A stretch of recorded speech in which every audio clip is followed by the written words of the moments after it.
નમસ્કાર, ઉજાસ ટીવીમાં હું પંકજ આપનું સ્વાગત કરું છું. આજના તારીખ 24મી જાન્યુઆરી અને શનિવારના અમેરિકાના મુખ્ય સમાચારમાં જોઈએ તો અમેરિકા હાલ દુનિયાભરમાં ધાક જમાવવા નીકળ્યું છે.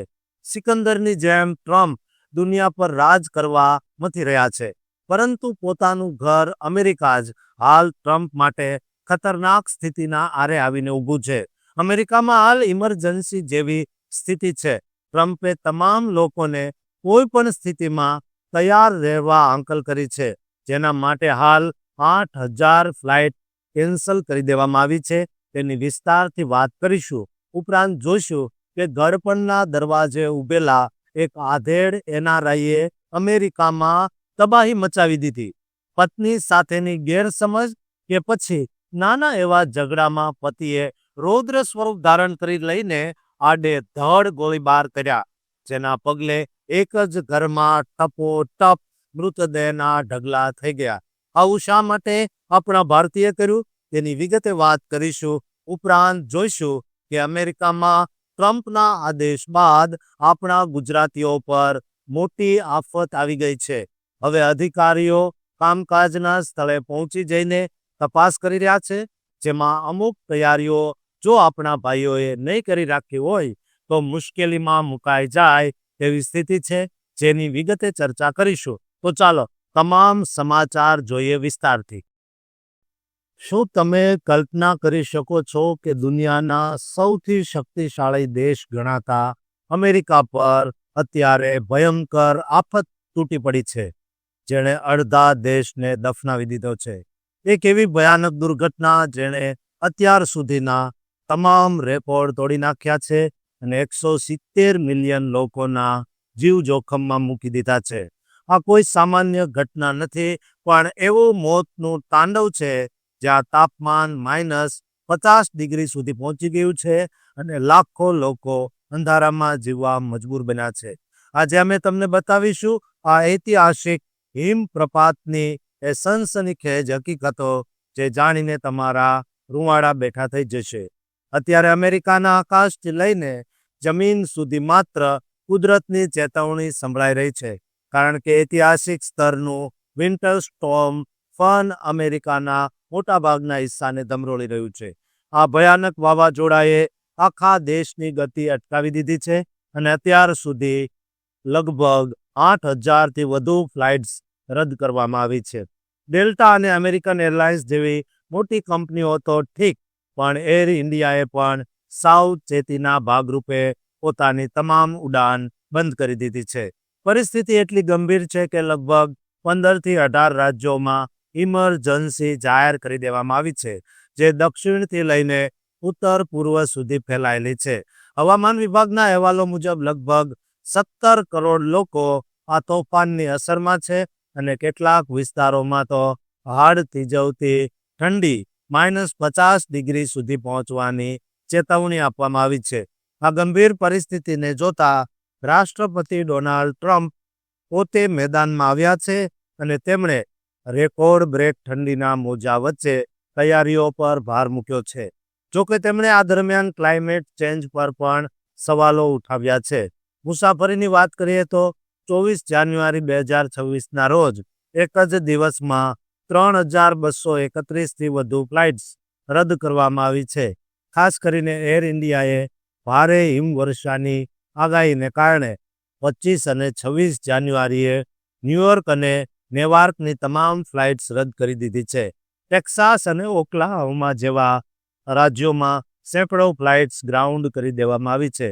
સરકારના પ્રતિસાદની વાત કરીએ તો રાષ્ટ્રપતિ ટ્રમ્પ ટ્રુથ સોશિયલ પર સતત સક્રિય છે અને 40 રાજ્યોમાં ત્રાટકેલા આ ઠંડીના મોજાને લઈને લોકોને તૈયાર રહેવા વિનંતી કરી રહ્યા છે. આ સાથે જ ફેડરલ ઇમરજન્સી મેનેજમેન્ટ એજન્સી દ્વારા યુદ્ધના ધોરણે મદદ પહોંચાડવામાં આવી રહી છે, જેમાં 70 લાખથી વધુ તૈયાર ભોજન અને 6 લાખ ધાબળા તેમજ 300 જનરેટર વિવિધ રાજ્યોમાં પહોંચાડવામાં આવ્યા છે. અલબામા અને ન્યૂયોર્ક જેવા રાજ્યોએ સંસાધનોને ગતિશીલ બનાવવા માટે ઇમરજન્સી જાહેર કરી છે. હવામાનના આઉટલુક મુજબ આ તોફાન ટેક્સાસથી ઉત્તર પૂર્વ તરફ આગળ વધી રહ્યું છે, જે વોશિંગ્ટન અને બોસ્ટન જેવા શહેરોમાં 1 ફૂટ સુધી બરફ લાવી શકે છે. મેક્સિકોથી ન્યૂ ઇંગ્લેન્ડ સુધીના વિસ્તારોમાં ટોર્નેડો જેવા વિનાશ થવાની ભીતિ છે અને લોકોને ઘરની અંદર જ રહેવાની સલાહ આપવામાં આવી છે. આ વિન્ટર સ્ટોર્મ ફન અમેરિકાના ઇતિહાસની સૌથી મોટી કુદરતી આફતોમાંની એક માનવામાં આવે છે, કારણ કે તે દેશની અડધી વસ્તીને સીધી અસર કરી રહી છે. ભલે આ પહેલા 2019 અને 2022માં પણ આવી જ ઠંડી પડી હોય, પણ આ વખતે બરફ અને બર્ફીલા વરસાદનું મિશ્રણ આર્થિક રીતે અબજો ડોલરનું નુકસાન કરી શકે છે. આ તોફાન મેક્સિકોના અખાત પર બનવાનું શરૂ થયું અને કેનેડાની ઠંડી હવા સાથે ભળતા તે અત્યંત ઘાતક બની ગયું. દક્ષિણના રાજ્યોમાં વીજળીની લાઈનો પર બરફ જામવાના કારણે મોટા પાયે બ્લેકઆઉટ થવાની શક્યતા છે. આ ભયાનક પરિસ્થિતિમાં નેશનલ ગાર્ડની ટુકડીઓને પણ તૈનાત કરવામાં આવી છે અને લોકોને બિનજરૂરી મુસાફરી ટાળવા તેમજ ગરમ કેન્દ્રોનો આશરો લેવા કહેવામાં આવ્યું છે. આ કુદરતી કહેર વચ્ચે અમેરિકા અત્યારે થંભી ગયું છે અને લોકો સુરક્ષિત રહે તે માટે પ્રાર્થના કરી રહ્યા છે. મારી તમામ ગુજરાતીઓને વિનંતી છે કે તેઓ પણ ઘર બહાર ન નીકળે. આ જે સ્ટોર્મ ચાલી રહ્યું છે તેના વિશે તમારું જે કોઈ મંતવ્ય હોય, તમે હેરાન થઈ રહ્યા હો તો કોમેન્ટ બોક્સમાં જરૂર લખજો. અમે તમારા અવાજને વાચા આપીશું. આ ચેનલમાં તમે નવા હો તો ચેનલને સબસ્ક્રાઇબ કરી દેજો. એક શાંત અને સુરક્ષિત ગણાતા વિસ્તારમાં અચાનક ગોળીબારનો અવાજ ગુંજી ઉઠે અને જોતામાં 4 જિંદગીઓ હંમેશા માટે શાંત થઈ જાય. એ પણ કોઈ દુશ્મનના હાથે નહીં, પણ પોતાના જ લોહીના સંબંધ દ્વારા. 23 જાન્યુઆરી 2026ની એ કાળી રાત્રિ જ્યોર્જિયાના લોરેન્સવિલેમાં જે બન્યું તે સાંભળીને આખી દુનિયાના ભારતીયો સ્તબ્ધ થઈ ગયા છે. 3 નિર્દોષ બાળકો કબાટમાં છુપાઈને મોતના તાંડવને જોઈ રહ્યા હતા અને તેમાંથી એક 12 વર્ષના બાળકે જે હિંમત બતાવી તેણે આખા કેસની દિશા બદલી નાખી. આજે અમે તમને જણાવીશું આ હૃદયદ્રાવક સામૂહિક હત્યાકાંડની એ હકીકતો જેની પાછળ છુપાયેલું છે એક ભયાનક પારિવારિક રહસ્ય. આ આખી ઘટનાની શરૂઆત એક સામાન્ય ઘરગથ્થુ ઝઘડાથી થઈ, જેણે અંતે લોહિયાળ રૂપ ધારણ કરી લીધું. અમેરિકાના જ્યોર્જિયા રાજ્યના લોરેન્સવિલેમાં 23 જાન્યુઆરી 2026ના રોજ ભારતીય મૂળના 4 પુખ્ત વયના લોકોની નિર્મમ હત્યા કરવામાં આવી. આ કેસમાં 51 વર્ષીય વિજયકુમાર નામના શખ્સની ધરપકડ કરવામાં આવી છે, જેણે પોતાની જ પત્ની અને સંબંધીઓ પર અંધાધૂંધ ગોળીબાર કર્યો. પોલીસ તપાસમાં જાણવા મળ્યું કે આ બધું વિજયકુમાર અને તેની પત્ની વચ્ચે થયેલી ઉગ્ર બોલાચાલીને કારણે શરૂ થયું. ઘટના સમયે ઘરમાં 3 નાના બાળકો પણ હાજર હતા, જેમણે પોતાનો જીવ બચાવવા માટે કબાટમાં છુપાઈ જવું પડ્યું. આ બાળકોમાં રહેલા 12 વર્ષના બાળકે ખૂબ જ બહાદુરી બતાવીને 911 પર કોલ કર્યો, જેના કારણે પોલીસ તરત જ ઘટના સ્થળે પહોંચી શકી અને બાળકોના જીવ બચી ગયા. એટલાન્ટામાં સ્થિત ભારતીય દૂતાવાસે પુષ્ટિ કરી છે કે મૃતકોમાં ઓછામાં ઓછો એક વ્યક્તિ ભારતીય નાગરિક હતો અને તેઓ આ મુશ્કેલ સમયમાં પરિવારને પૂરેપૂરો સહયોગ આપી રહ્યા છે. આ ઘટના શુક્રવારે વહેલી સવારે લગભગ 2:30 વાગ્યે બ્રુક આઈવી કોર્ટમાં આવેલા એક ઘરમાં બની. વિજયકુમાર અને તેની પત્ની મીમુ ડોગરા વચ્ચે એટલાન્ટાના તેમના નિવાસ સ્થાને ઝઘડો શરૂ થાય છે અને ત્યારબાદ તેઓ તેમના 12 વર્ષના બાળક સાથે લોરેન્સવિલેમાં રહેતા સંબંધીઓના ઘરે ગયા. ત્યાં વિવાદ એટલો વધ્યો કે વિજયે હથિયાર કાઢીને ગોળીબાર શરૂ કરી દીધો. મૃતકોમાં 43 વર્ષીય મીમુ ડોગરા, જે વિજયની પત્ની છે, તે ઉપરાંત 33 વર્ષીય ગૌરવ કુમાર તેમજ 37 વર્ષીય નિધિચંદર અને 38 વર્ષના હરીશચંદરનો સમાવેશ થાય છે. આ તમામ લોકો ઘટના સ્થળે જ મૃત્યુ પામે છે અને પોલીસ દ્વારા આરોપી વિજયકુમારને પકડવા માટે K9 યુનિટ એટલે કે પોલીસ શ્વાનની મદદ લેવામાં આવે છે અને તેને ઘરની નજીક આવેલા જંગલમાંથી ઝડપી લેવામાં આવે છે.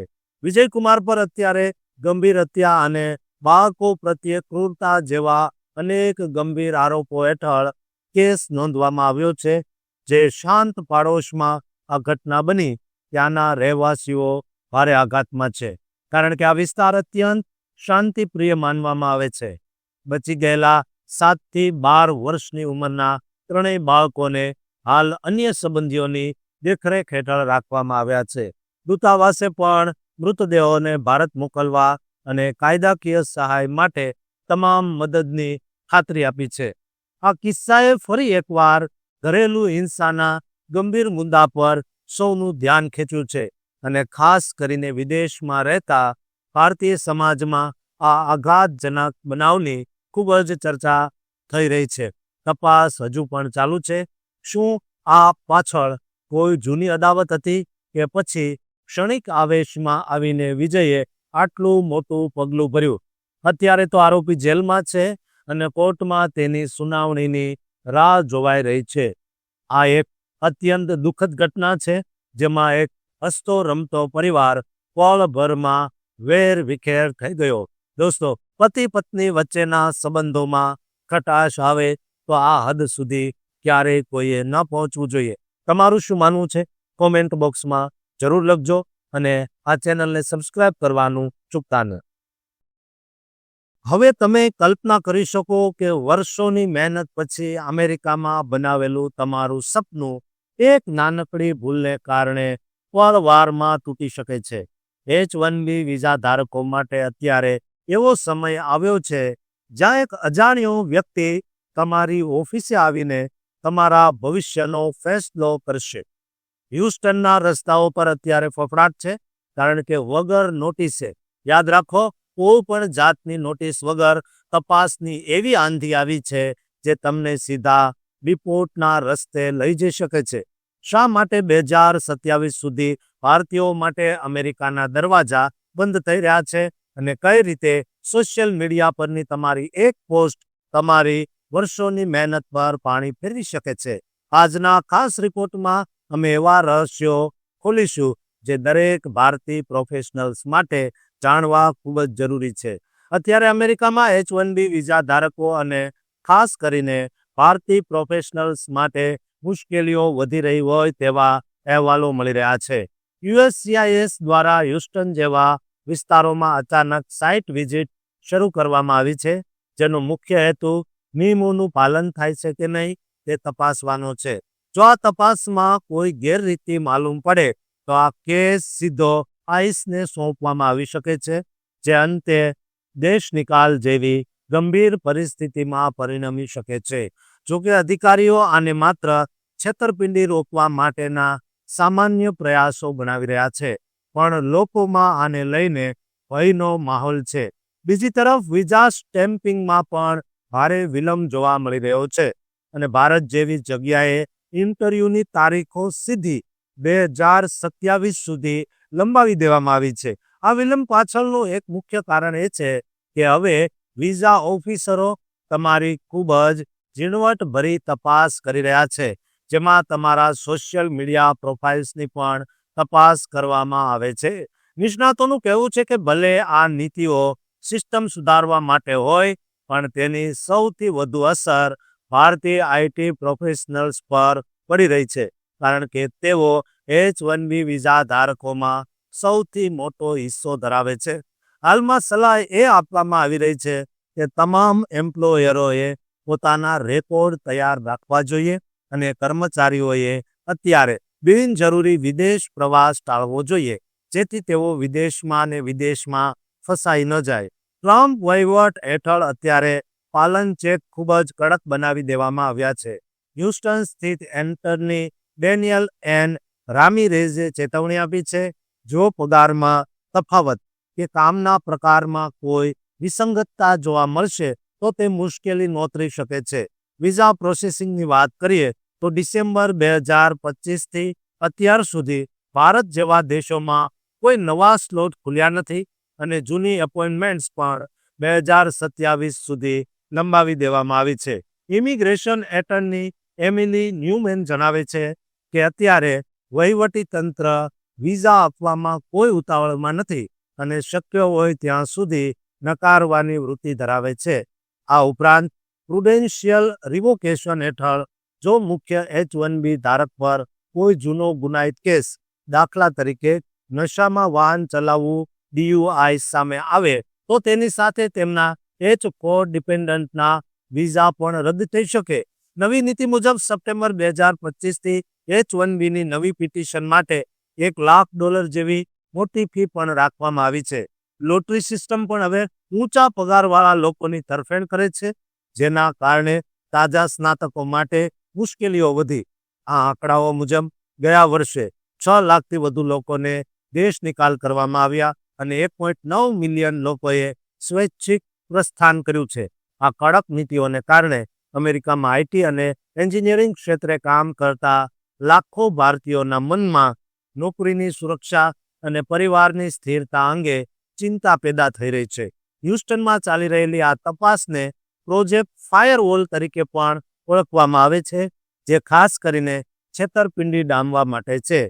કંપનીઓને સલાહ છે કે તેઓ આવી મુલાકાતો માટે એક નિશ્ચિત પ્રક્રિયા તૈયાર રાખે અને તમામ દસ્તાવેજો એક બાઇન્ડરમાં તૈયાર રાખે.